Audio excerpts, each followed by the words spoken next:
ওয়াকুল জাল হক ওয়া যাকাল বাতিল ইন্নাল বাতিলা কানা যাহুকা। আর বর্তমানে ইসলামের যে শব্দটা নিয়ে সবচেয়ে বেশি ভুল ধারণা আছে সেই শব্দটা হলো জিহাদ। এ ব্যাপারে শুধু অমুসলিমদের ভুল ধারণা আছে তা নয়, এই জিহাদ শব্দটা নিয়ে এমনকি মুসলিমদের মধ্যেও অনেকে ভুল ধারণা পোষণ করে। অনেক লোকই ভাবে যে কোনো যুদ্ধ যদি মুসলিমরা করে থাকে, যে কোনো কারণে হোক সেটা ক্ষমতার জন্য, হোক নিজস্ব লাভের জন্য, হোক সেটা টাকার জন্য, সেটাই হচ্ছে জিহাদ। মুসলিমরা যে যুদ্ধে অংশগ্রহণ করে, হোক সেটা ক্ষমতার জন্য, নিজস্ব লাভের জন্য বা টাকার জন্য, সেগুলো জিহাদ নয়। জিহাদ একটা আরবি শব্দ, শব্দটা এসেছে জাহাদা থেকে, যার অর্থ চেষ্টা করা, যার অর্থ সংগ্রাম করা। ইসলাম ধর্মের শব্দটার অর্থ নিজের বিভিন্ন অন্যায় আকাঙ্ক্ষার বিরুদ্ধে চেষ্টা আর সংগ্রাম করে যাওয়া। এর অর্থ সমাজের উন্নতির জন্য চেষ্টা আর সংগ্রাম করে যাওয়া। এর অর্থ যুদ্ধক্ষেত্রে আত্মরক্ষার জন্য চেষ্টা আর সংগ্রাম করে যাওয়া। আরেকটা অর্থ অন্যায় অত্যাচারের বিরুদ্ধে চেষ্টা আর সংগ্রাম করা। জিহাদ শব্দের অর্থ চেষ্টা আর সংগ্রাম করা। যদি কোনো ছাত্র পরীক্ষায় পাশ করার জন্য চেষ্টা আর সংগ্রাম করে যায়, তার অর্থ সে জিহাদ করছে।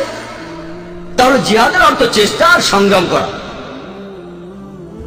অনেক অমুসলিম আছেন, তারা জিহাদের অনুবাদ করেন, বাংলায় বলেন পবিত্র যুদ্ধ।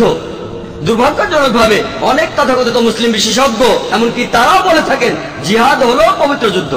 পবিত্র যুদ্ধের আরবি, যদি আপনি পবিত্র যুদ্ধ শব্দটার আরবি করেন, সেটা হারবুম মুকাদ্দাসা।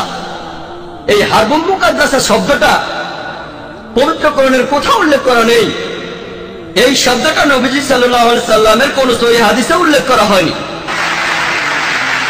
এই পবিত্র যুদ্ধ শব্দটা প্রথম ব্যবহার করা হয়েছিল ক্রুসেডারদের বোঝাতে, যখন এই ক্রুসেডাররা খ্রিস্টান ধর্মের নামে হাজারো নিরীহ মানুষ হত্যা করত, তখন তারাই এর নাম দিয়েছিল পবিত্র যুদ্ধ।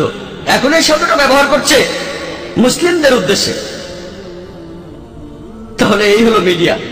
প্রথমে তারা মৌলবাদী বলে বোঝাতো খ্রিস্টানদের, এখন বলে মুসলিমদের। পবিত্র যুদ্ধ বোঝানো হতো খ্রিস্টানদের ক্রুসেডকে, এখন বোঝায় মুসলিমদের যে জিহাদ মানে পবিত্র যুদ্ধ। জিহাদ শব্দের অর্থ চেষ্টা আর সংগ্রাম করা। প্রত্যেক মুসলিমেরই দায়ী হওয়া উচিত। আমাদের নবীজি বলেছেন, সহিহ বুখারীতে উল্লেখ করা হয়েছে, বল্লিগু আন্নী ওয়ালাউ আয়া। প্রচার করো যদি একটি মাত্র আয়াত জানো। হয়তো বলবেন না, আমি যেদিন শেখ আহমেদ দিদাতের মতো হব সেদিনই দাওয়া শুরু করবো, সে সময় আপনার কখনো আসবে না। যদি আপনি ইসলাম সম্পর্কে মাত্র একটা আয়াত জানেন, যদি সেটা সঠিকভাবে জানেন, আপনি তাহলে ইসলাম প্রচার করবেন। প্রত্যেক মুসলিমের দায়ী হওয়া উচিত। আমরা আসলে আল্লাহ সুবহানাহু ওয়া তাআলার নির্দেশ মেনে চলছি না, আর এই কারণে আমরা পিছিয়ে আছি। আল্লাহ বলেছেন তিনি তাদের সাহায্য করবেন না যারা নিজেদের সাহায্য করে না।